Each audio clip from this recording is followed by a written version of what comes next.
नमस्कार साथियों, उपासना यस के डेली करंट अफेयर्स प्रोग्राम में आप सभी का स्वागत है। सबसे पहले आप सबके लिए एक ज़रूरी सूचना। कुछ आकस्मिकताओं की वजह से हम लोग पिछले कुछ दिनों से इस सेशन को कंटिन्यू नहीं कर पा रहे थे, लेकिन आगे से हम लोग इस सेशन को कंटिन्यू करेंगे और छूटे हुए सेशंस की खबरों को हम लोग वीकेंड करंट अफेयर्स प्रोग्राम में कंप्लीट करेंगे। तो आप वहाँ से जाकर जो छूटी हुई न्यूज़ हैं उनको कवर कर सकते हैं। तो साथियों, यदि आप हमारे चैनल पर नए व्यूअर हैं तो सबसे पहले चैनल को सब्सक्राइब कर लीजिए। इसके साथ ही बेल आइकन को भी प्रेस कर लीजिए, जिससे आपको हमारे आने वाले सभी वीडियो की नोटिफिकेशन मिल सके। तो चलिए अब हम लोग आज का सेशन शुरू करते हैं। आज के सेशन की पहली न्यूज़ है भारत की पहली लिथियम रिफाइनरी खबरों में। तो हम लोग जानते हैं ये खबरों में क्यों है और इससे जुड़े मुख्य पॉइंट।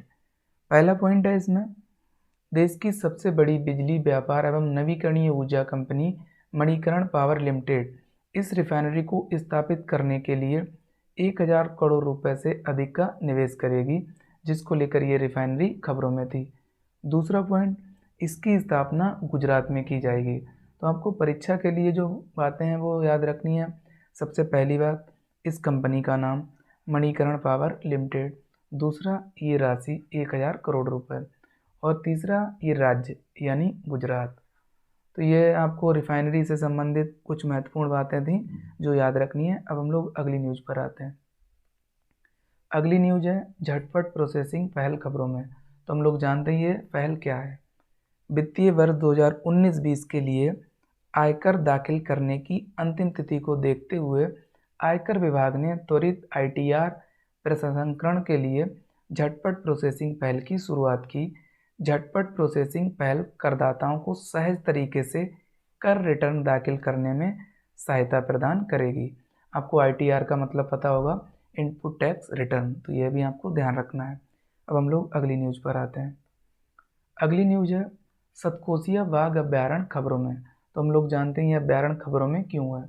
हाल ही में राष्ट्रीय बाघ संरक्षण प्राधिकरण ने ओडिशा को सतकोसिया बाघ अभ्यारण्य पर पर्यटन के प्रतिकूल प्रभाव पर एक स्थिति रिपोर्ट करने के लिए प्रस्तुत करने के लिए कहा है, जिसको लेकर ये अभ्यारण्य न्यूज में था।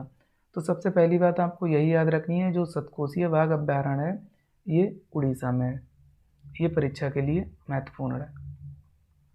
अब हम लोग उड़ीसा में जो अन्य संरक्षित क्षेत्र हैं उनको भी जान लेते हैं, क्योंकि जो भी वन्यजीव अभ्यारण्य है या राष्ट्रीय उद्यान है वो परीक्षा के लिए काफ़ी महत्वपूर्ण है।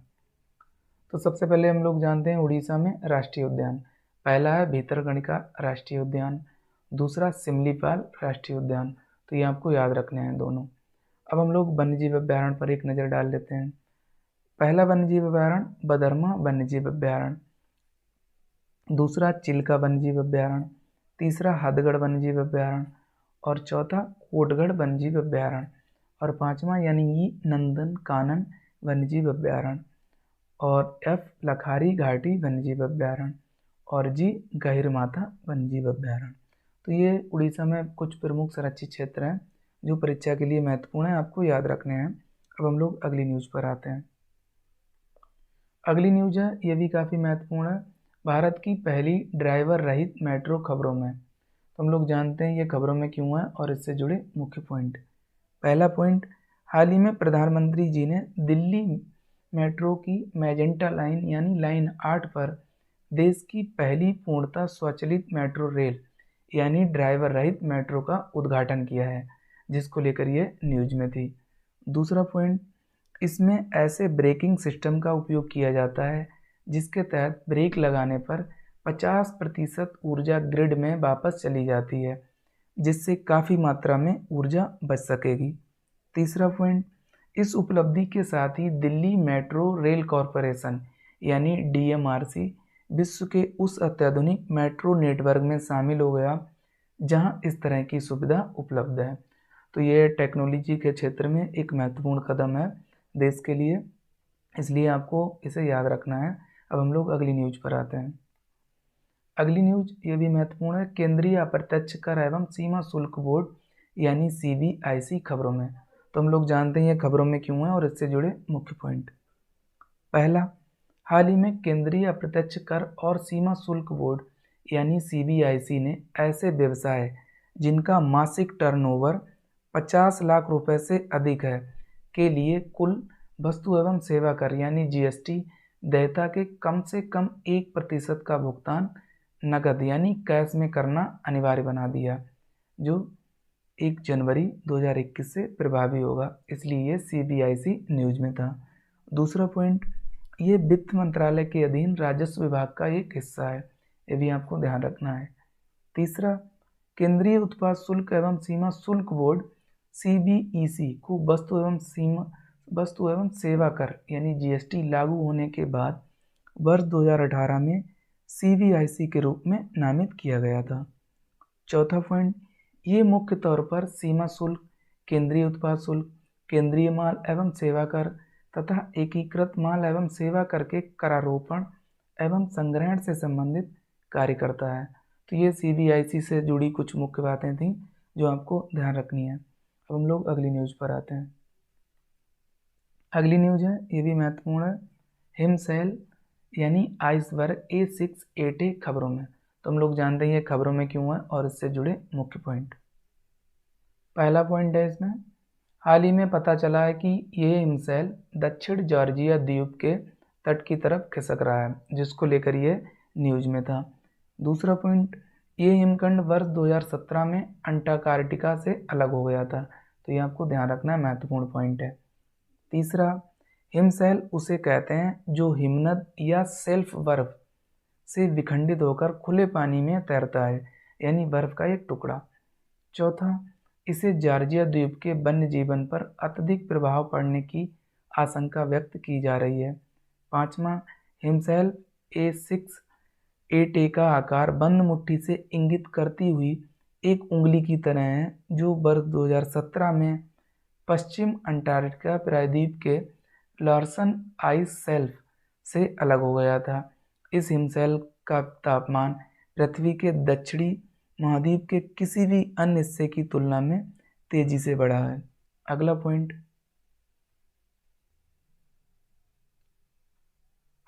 है छठा, हाल ही में A688 से अलग हुए दो हिमशैलों को USNIC द्वारा A680 और A680F नाम दिया गया।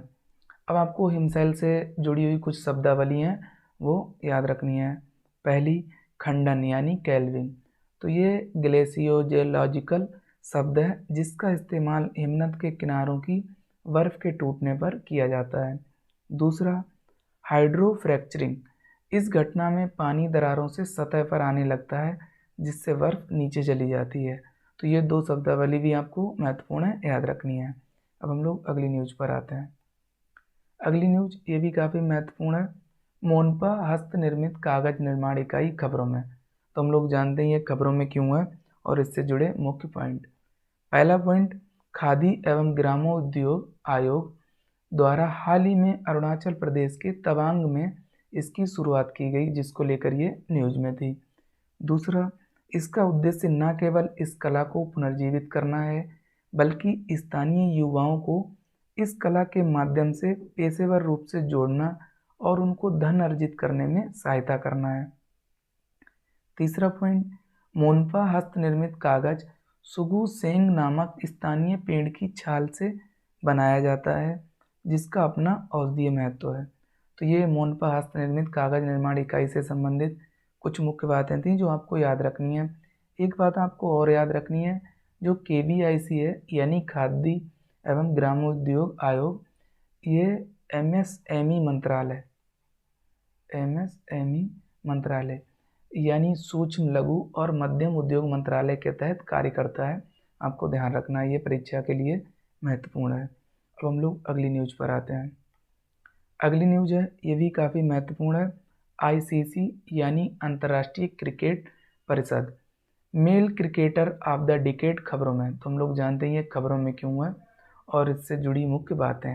हाल ही में अंतर्राष्ट्रीय क्रिकेट परिषद यानी ICC ने भारतीय क्रिकेट टीम के कप्तान विराट कोहली को ICC male cricketer of the decade के रूप में नामित किया और इसके लिए उन्हें सर गारफील्ड सोबर्स अवार्ड से भी सम्मानित किया है, जिसको लेकर ये न्यूज में था। तो आपको ये जो भारतीय क्रिकेट टीम के कप्तान हैं विराट कोहली का नाम याद रखना है। अगला अगला टॉपिक है या अगली न्यूज, आर्या राजेंद्रन खबरों में। तो हम लोग जानते हैं ये खबरों में क्यों है। हाल ही में केरल की 21 वर्षीय युवा नेता आर्या राजेंद्रन ने केरल की सबसे बड़े शहरी निकाय तिरुवनंतपुरम नगर निगम में महापौर के तौर पर शपथ ली, जिसके साथ ही वे देश की सबसे युवा महापौर बन गईं, जिसको लेकर ये न्यूज में थी, आपको ध्यान रखनी है, देश की सबसे युवा महापौर। अगली न्यूज है, काफ़ी महत्वपूर्ण है, राज्यपाल अपनी कार्यात्मक भूमिका लेकर खबरों में। तो हम लोग जानते हैं ये खबरों में क्यों है। हाल ही में केरल के राज्यपाल ने राज्य मंत्रिमंडल द्वारा केंद्र सरकार के 3 कृषि कानूनों पर चर्चा के लिए विधानसभा का विशेष सत्र बुलाए जाने की मांग को खारिज कर दिया, जिसको लेकर राज्यपाल की कार्यात्मक भूमिका खबरों में थी। अब हम लोग विधानसभा सत्र बुलाने में राज्यपाल की भूमिका संबंधी जो संविधान में संवैधानिक प्रावधान है उन पर चर्चा करते हैं। पहला है, अनुच्छेद 174 के अनुसार राज्यपाल समय समय पर राज्य विधानमंडल के सदन का या प्रत्येक सदन को ऐसे समय और स्थान पर जो कि वह ठीक समझे अधिवेशन के लिए आयुक्त करेगा। दूसरा पॉइंट, यद्यपि अनुच्छेद 163 के तहत राज्यपाल को सदन को बुलाने का विशेषाधिकार प्राप्त है, परंतु राज्यपाल को मंत्रिमंडल की सहायता और सलाह पर कार्य करना आवश्यक है। अगला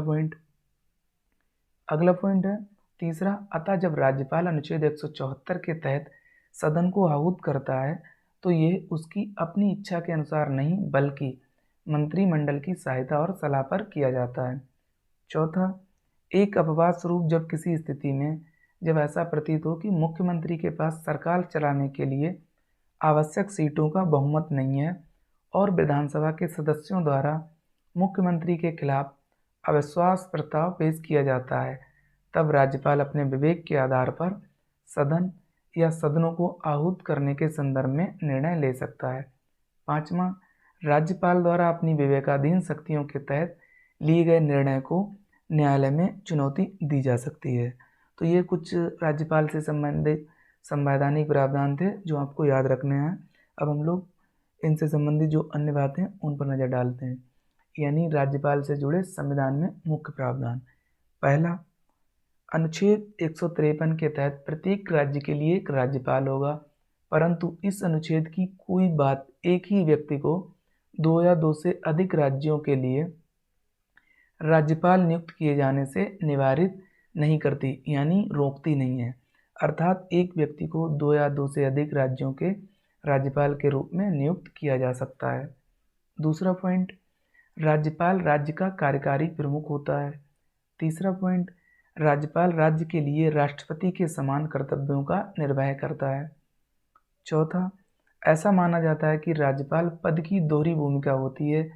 एक ओर वह राज्य का संवैधानिक प्रमुख होता है जो राज्य मंत्री परिषद की सलाह मानने को बाध्य है, जबकि दूसरी तरफ वह केंद्र सरकार और राज्य सरकार के बीच एक महत्वपूर्ण कड़ी के रूप में कार्य करता है।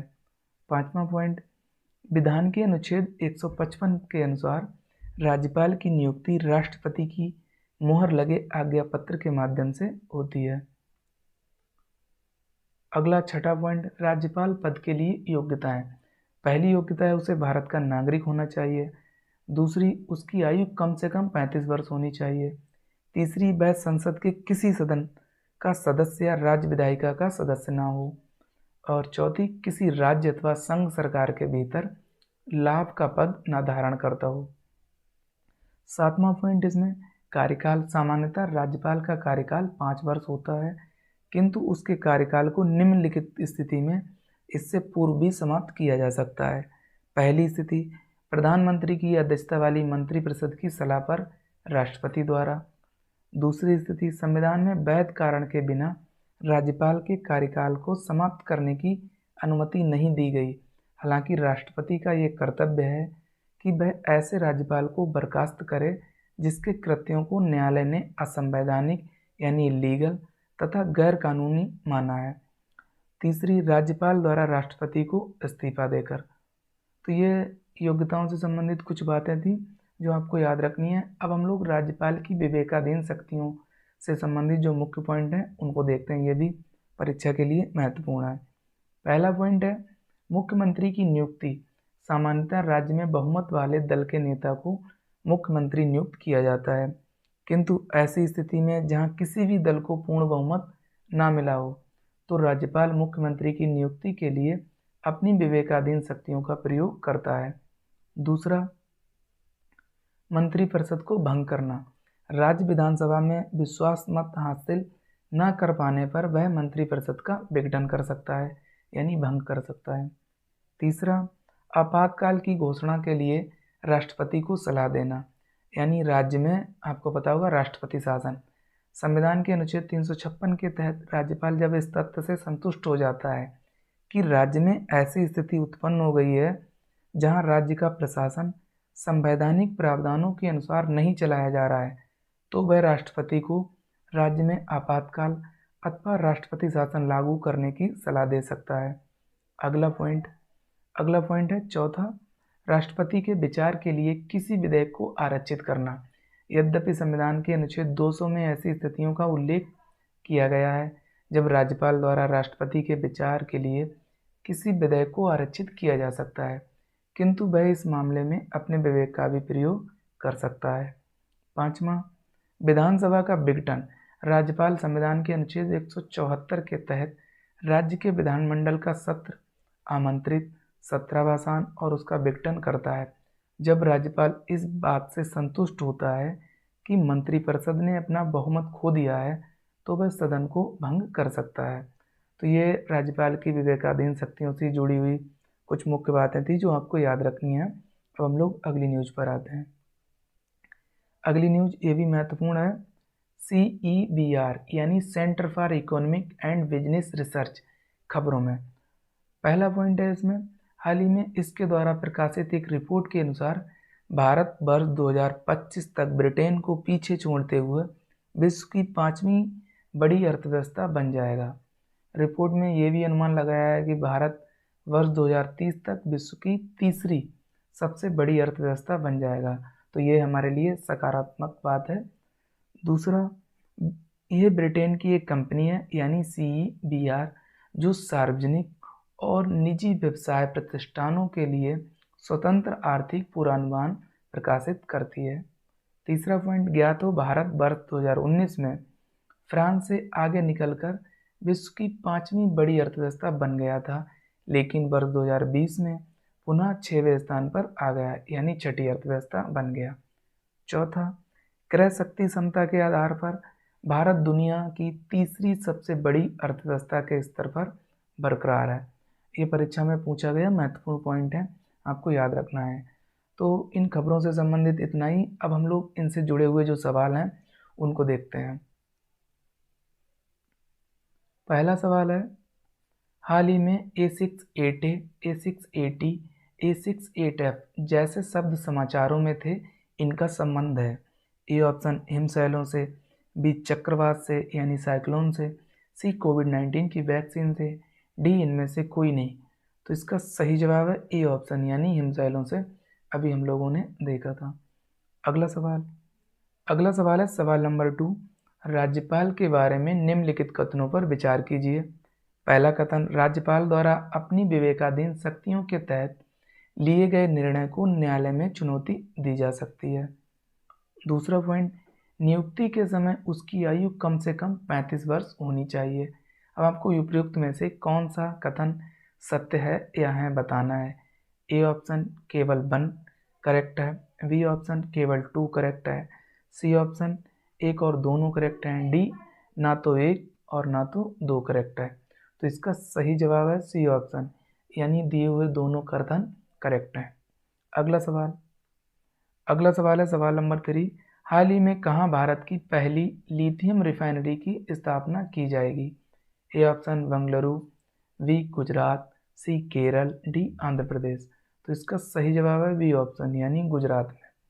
अगला सवाल है, ये भी महत्वपूर्ण है, सवाल नंबर 4, हाल ही में भारत सरकार ने झटपट प्रोसेसिंग पहल की शुरुआत की, इसका संबंध है।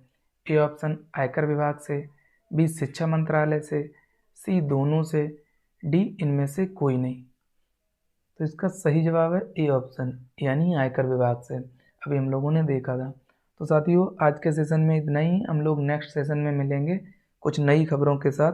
तब तक के लिए आप सभी लोग अपना ध्यान रखिए। साथ ही उपासना आईएएस के चैनल को लाइक, शेयर और सब्सक्राइब करना ना भूलिए। Thank you, best of luck.